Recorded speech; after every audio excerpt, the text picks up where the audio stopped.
Die regulerende owerheid vir kommunikasie, oftewel CRAN, het onlangs voet by stuk gehou, dit dan nou in die aangesig van appelaansoeke teen hulle besluit om Spectrum en dienslisensies te ontken aan die LEO operateur Starlink.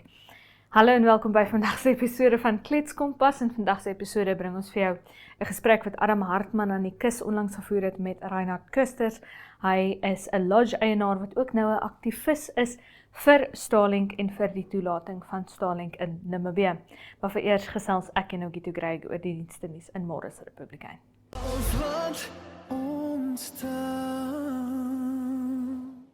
Ogito Greg, saam met my in die Kletskompas ateljee. Ogito, hoe gaan dit? Goed, dankie Irene Marie, baie dankie. Die middel van die week is nou afstraal. Ja, dit is amper oorhepel. Ja, amper. En ek dink wat die afdraand van die Namibiërs baie lekkerder gaan maak.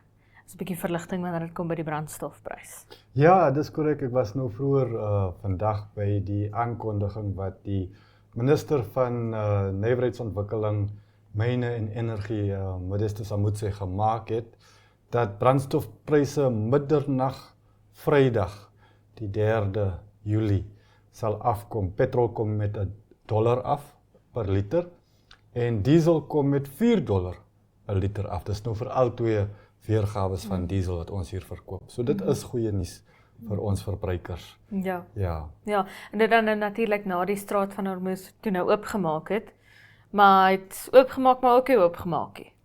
Ja, nee, daai is 'n raaiselagtige kwessie.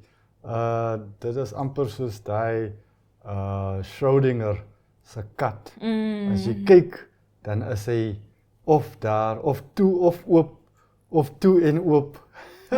Wie weet, in die oggend is hy miskien oop en in die namiddag weer toe. Dit is 'n aardige situasie, maar ek dink dit is 'n teken dat soos in elke situasie, sal die wêreld en die lewe maar 'n manier vind om daai werklikheid te werk. Die minister het uitgebrei oor verskeie verwikkelinge wat nou deur die maand van Junie plaasgevind het, en pryse wat gedaal het in ag van die prys van olie, beter skip vervoer, makliker, bietjie minder druk daar waar die skepe volgemaak word in die hawes, verskeie insette wat nou veroorsaak het dat ons bietjie meer betaal het as wat nodig was. Ook die versterking van ons Namibiese dollar teenoor die Amerikaanse dollar het ook gehelp. Maar dit is nou alles in aanleiding of voordat ons noodreëling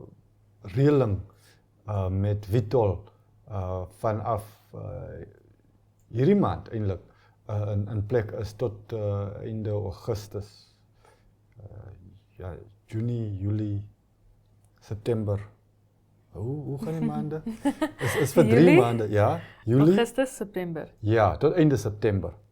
So dit sal ook hopelik verligting bring vir ons eindverbruikers, want al die grootmaat verkopers word nou deur hierdie nuwe stelsel wat ons in plek stel. Kyk, in die begin koop Vitol nou al ons olie, maar dis nou vir hierdie 3 maande, maar na dit gaan die nuwe stelsel 'n samewerking tussen al die grootmaat verskaffers eis, en hulle sal beurte vat, gebaseer op wie die meeste olie vir die minste kan bekom, en dan saam vir die hele land koop. So dit is ons nuwe stelsel wat nou sekere heffings en premies wat op die vorige invoerkostes van toepas was, dan van die hand sal wys. En dit is 'n groot verwikkeling, maar ek sal nog bietjie meer daaroor skryf. Ek dink daai verwikkeling maak my nogal 'n bietjie benoud. Ons sal maar moet kyk hoe werk hy oor die volgende 3 maande, en 6 maande, en dan nog 'n jaar ook sommer net om seker te wees.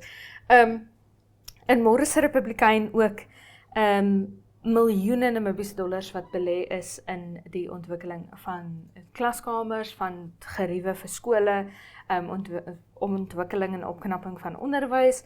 En tog bly daar 'n tekort? Ja, dis nou vir die was dit Otjozondjupa streek. Ja. Ja, ek dink die ontwikkeling is maar net nie vinnig genoeg om by te hou by die nood en die vraag wat ons in hierdie land het. Deel daarvan moet wees die stelsels en die prosedures wat regering moet deurkom voor enige besluit uitgevoer kan word. Maar ek dink ook dat ons nie altyd goed genoeg beplan vir wat sal kom en ons vind onsself tyd tot tyd in 'n situasie waarvoor ons nog nie voorberei is nie. Ons het planne om daarvoor voor te berei, dan is dit nou al die situasie. Ja, dit is kyk, dit kon baie, en dit was al in die verlede baie erger. Ek dink ons het vordering gemaak, ons maak vordering. En ek dink dat ons kan nie bekostig om altyd op die staat te maak nie. So maar kyk, wat kon ons self doen? Ons is nou in die eeu van inligting en danksy die internet is daar makliker toegang. Daar is ook, en ek was bly om te lees, 'n paar nuwe biblioteke gebou by van die skole. 'n Biblioteek is 'n wonderlike ding. En asseblief maak gebruik. Uitgekry het. Maak gebruik daarvan. Ja. Ek dink ons moet almal net ons eie verantwoordelikheid vir ons omstandighede opneem en doen wat ons kan binne daai omstandighede. Maar dit is soos wat jy sê, ek dink ons regering het 'n neiging, en die feit dat ons nou hierdie ontwikkeling het, is vir my 'n teken dat ons bietjie minder neig na daai kant toe. Ons het 'n neiging om te sê, okay, daar was nou 40.000 graad 1 te veel hierdie jaar. Hoe gaan ons 40.000 graad 1 plek maak vir daai 40.000? En teen die tyd wat jy actually daai plan gemaak het, dan help dit nie meer hierdie plan gemaak nie, want dan is daai graad 1 sal graad 2 is en graad 3, jy weet. Presies. Ons moet hierdie jaar beplan volgens ons geboortes, en dit is so eenvoudige wiskunde om te doen. Volgens jou geboortes, wat is jou sterftekoers onder kinders onder die ouderdom van 6? Trek daai sterftekoers af by jou geboortes, dit is hoeveel kinders oor 6 jaar in graad 1 gaan wees, en jy gaan vir hulle moet reg wees, en dit gaan vir jou daai 6 jaar vat om daai plan te maak. So, die feit dat ons nou al beginne iets doen, is dalk 6 jaar terug se planne wat nou begin te light kom. Ja, nee, dit is so, dit vat tyd om die planne uit te voer, en selfs dan is daar struikelblokke wat opkom wat nie verwag was toe ons die plan gemaak het, en dit vereis dan dat ons moet aanpas en soms nuwe plannetjies maak. Dit is 'n probleem, maar ek hoop in die toekoms sal ons die formule reg kry, eendag op 'n eendag. Ja, en soos wat jy sê, aktiewe burgerskap, daar's ook in die berig genoem dat ouers nie betrokke genoeg is by hulle kinders se opvoeding nie.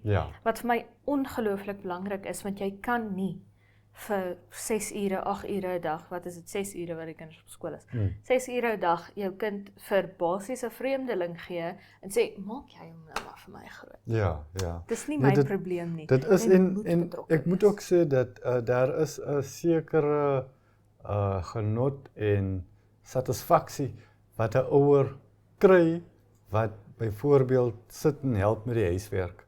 Dit is 'n tydjie wat julle saam deurbring, is 'n taak wat dit moet voltooi word, en jy kan help dat jou seun of jou dogter dit beter kan voltooi. Natuurlik, jy as ouer moet nie die huiswerk vir hulle doen nie, maar nog altyd, jy weet, ons werkende ouers, ons het so min tyd wat ons met ons kinders kan deurbring.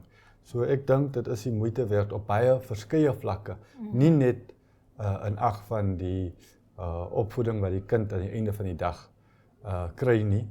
Alhoewel dit is seker die mees belangrikste, want een ding van opvoeding en onderwys, wat jy leer kan niemand ooit van jou wegvat nie. So as ons kinders help om beter te leer, dan gee ons hulle iets wat niemand ooit van hulle kan wegvat nie. Ek dink dis En soos wat jy sê, die inligtingsera, jy weet, my ouers het baie keer vir my, veral hier, toe ek hier graad 10, 11, 12 slat, toe sê hulle vir my, ek het nooit niks daarvan geleer nie. Dis op jou eie. Nee, ek weet niks van 'n Krebs cycle af vir my suster, sorry. Maar ons lewe in, soos wat jy sê, die inligtingsera. Ja. Jy weet, bemagtig jouself om jou kinders te kan bemagtig. En wat vir my die ergste is, dis juis hoofsaaklik in die verre noorde en in die verre suide van die land, waar die kinders daai onderrig brood nodig het, sodat hulle 'n beter toekoms vir hulle self en vir die vorige generasie kan geld terugstuur wanneer hulle ouer is, daai tipe dinge. En die volgende generasie. Presies. Ja. So, en dit is vir my, Nelson Mandela het seker iewers gesê, jy weet, dat the great equalizer, Ja. dat dis al hoe jy jou kind gaan help om hulle self te help en om jou dalk eendag te help, is om vir hulle nou daai saadjie by hulle te plant. Ek wil ook net noem dat een van die meer of belangrikste vaardighede wat 'n mens ooit kan leer, is om te leer hoe om te leer. Jy weet, as jy eers vir jouself leer hoe om te leer, dan is jy bemagtig om amper enigiets te kan leer. En dit is 'n vaardigheid, jy moet dit oefen om beter te raak daarin. En dit is nie iets wat jy ooit kan sê, goed, nou weet ek hoe om enigiets te leer. Daar is altyd meer om te leer. Ja. So ek dink dit is altyd die moeite werd. Ek wil ook net noem dat daar is ook 'n storie in Môre se koerant van Namdeb, wat 'n skenking gedoen het daar in die suide vir Suiderlig Hoërskool, of is dit laerskool? Ek is nie seker, is hoërskool, ja. Ek wil dit noem omdat ons weet die diamantbedryf is onder groot druk. Die aanvraag is nie daar nie. Namdeb is al jare 'n groot inkomste skepper vir Namibië, maar op die oomblik gaan dit swaar. Maar ek is baie bly om te sien hulle skenk daarom nog waar dit nodig is. En waar hulle kan. Ja. Okay, dankie dat jy by ons was, Ogito. Ons gaan kyk nou na die weer van môre.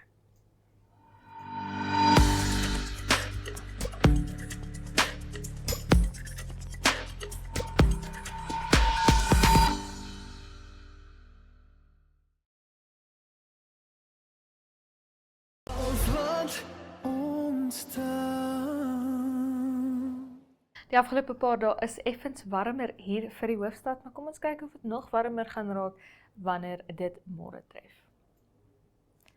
'n Sonnige dag môre in die hoofstad en dit lyk my dit raak koeler met 'n minimum van 0 grade Celsius en 'n maksimum van 17. Gedeeltelik bewolk op Rundu môre met 'n minimum van 10 grade Celsius en 'n maksimum van 28 en 'n sonnige dag op Enahana met 'n minimum van 7 grade Celsius en 'n maksimum van 28. 'n Sonnige dag môre teen die kus met 'n minimum van 11 grade Celsius en 'n maksimum van 16 grade Celsius vir Swakopmund. In die suide op Arnhamsvlei 'n minimum van 4 grade Celsius en 'n maksimum van 12 en 'n briesend koue oggend vir Reebot met 'n minimum van -2 grade Celsius en 'n maksimum van 15.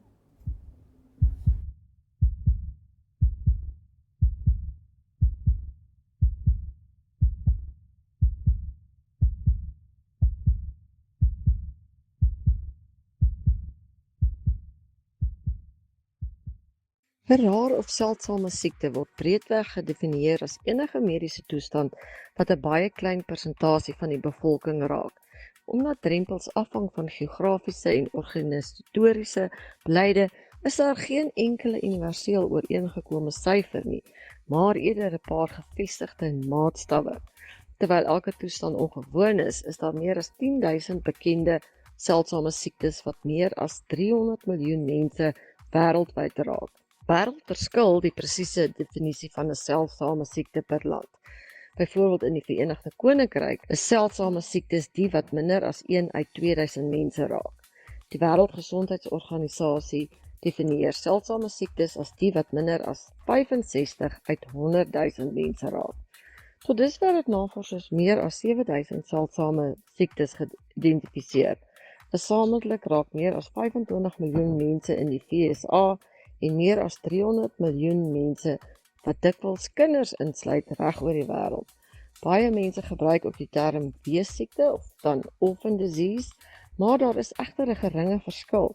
Weessiektes is siektes insluitend seldsame siektes wat navorsers nie veel ondersoek nie of glad nie, en dit is dikwels as gevolg van koste. Maar dinge verbeter na mate nuwe bronne van finansiering vir navorsers oopgaan.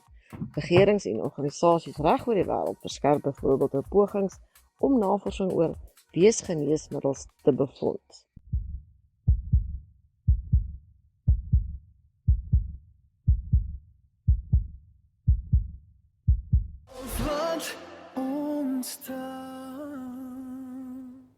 Daar is meer as 5000 aan handtekeninge op 'n aansoek aan die regulerende owerheid vir kommunikasie in Namibië om hulle besluit te hersien om nie Starlink-dienste in Namibië toe te laat nie. Hierdie petisie word gelei deur Reinhard Kusters en Adam Hartman het onlangs met hom gesels. Good day, viewers. Welcome to our chat with Reinhard Kusters, who is currently busy petitioning the whole Starlink setup, hopeful setup for Namibia. Now, Starlink is a satellite internet service from Elon Musk's SpaceX. And there's been an intention to have it here in Namibia, but CRAN stopped it for various reasons, and we've got Namibians who are petitioning, arguing that this will be a very valuable service for us, especially in the rural areas, the lodges, the farmers, and so forth, where MTC and Telecom can't reach. So Reinhard is busy now. Reinhard, just briefly explain to us what are you busy with now? Well, I think we need to start from the beginning. The application was put into the ministry earlier in the year to obtain a waiver of the 51% ownership, which is throughout all government departments mandatory. So any foreign investment that happens in Namibia is subject to 51% ownership. Yeah. The Act states that the respective minister can waive that ownership issue. Make an exception. Can make, well, it's called a waiver. Yeah. It's the so-called 51% local ownership waiver. Okay. And it's being done in various other government ministries where foreign investment is deemed important, but where the minister then decides not to apply the 51% ownership clause. So basically what happened is the 51% ownership waiver was applied for with the minister. And at the same time, the application for spectrum license was applied with CRAN, because that is the correct route to follow. The minister insisted that the ownership, the 51% ownership remains mandatory. She was not prepared to waive the ownership. So the application was basically denied. Yes. It appears that now, in as far as the minister giving a decision to refuse the ownership clause, she is required by law to give a reason why she's rejected it, but she did not. So as far as that is concerned, she is in breach. Now, I think everybody that was involved in this, because when CRAN announced in March that the application was rejected, there was a lot of confusion as to, first of all, how much time was put at the disposal of the public to reply to that rejection or to motivate why the rejection should be reconsidered. CRAN, as far as I'm concerned, and I may be wrong, failed to advertise the proper timelines. There's an argument about 30 days and there's an argument about 90 days, so we don't know exactly what is applicable here. But I think so. Starlink appealed, I think, 47 days later. That is correct. Yeah. But that is because this is the way CRAN originally responded. Yeah. So they have not advertised the timelines correctly for the normal citizens to understand. Mm. I wrote a scathing open letter to both the minister and the CEO of CRAN in May about the rejection, about the ownership, etc., etc. And I raised one very important issue here, and that was the approval of the OneWeb application that was approved last year, and it was approved on the quiet. The ownership clause was waived. All of a sudden, here we have an operator that's operating in Namibia with the same technology, the so-called LEO technology, which is low Earth orbiting satellites. Yeah. So shortly after that, I started the petition in order to get some momentum behind this entire process and to see what the response is going to be from the Namibians as far as this reconsideration application was going to be concerned. Ronald, if I can just interrupt, just with a parenthesis. Why? Who are you? Are you a lodge owner? Are you a farmer? I operated 3 lodges up in the Caprivi for 15 years. Okay. We had continuous problems with internet access, with cell phone access. We've gone through multiple VSAT operators in the hope that we were going to find somebody that was going to provide us with, how can I say, acceptable internet service at an affordable price. Okay. And that was unfortunately not possible. I've since sold my lodges.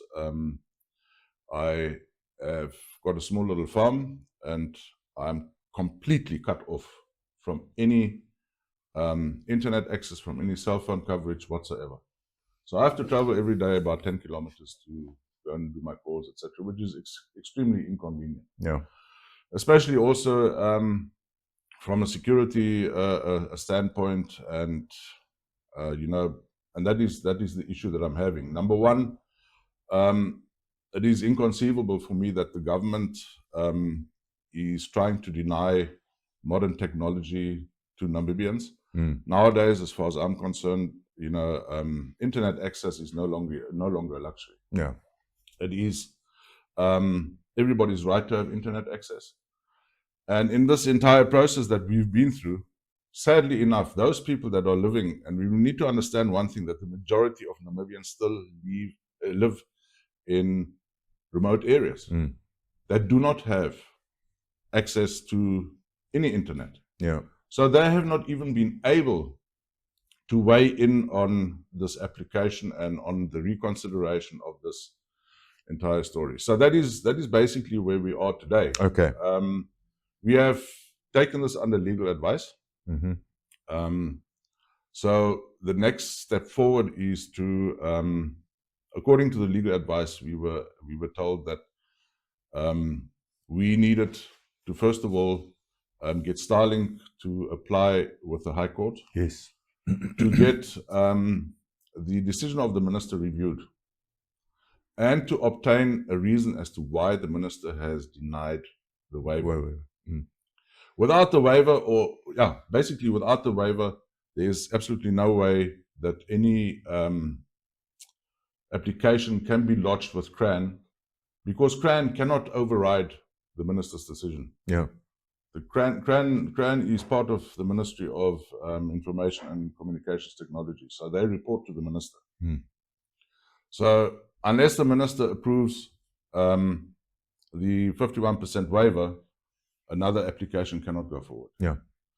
The other issue that obviously has not been taken into consideration is that companies like MTC and Telecom Namibia can benefit from Starlink, because through Starlink, they will be able to get total coverage throughout the whole of Namibia. Yeah. Especially in areas where it would not make any common sense for them to build conventional tower infrastructure, because unless you have enough people living there that will pay for that service to redeem that investment, It makes no sense for MTC or for Telecom to put infrastructure in place in remote areas where there are not enough clients, or not enough client base. But Starlink can enter into an agreement with MTC and with Telecom to provide them with coverage in those areas, and they've got the technology for them to operate as cell phone operators in that area.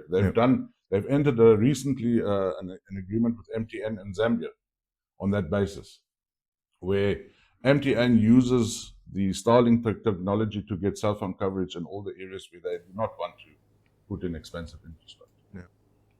Jy kan gaan kyk na The Evening Review se vorige episodes op oneup2.com om die res van daardie gesprek tussen Adam Hartman en Reinhard Kusters te sien. Daarmee ook die einde van hierdie van ons episode van Kletskompas vir vandag. Baie dankie dat jy by ons aangesluit het.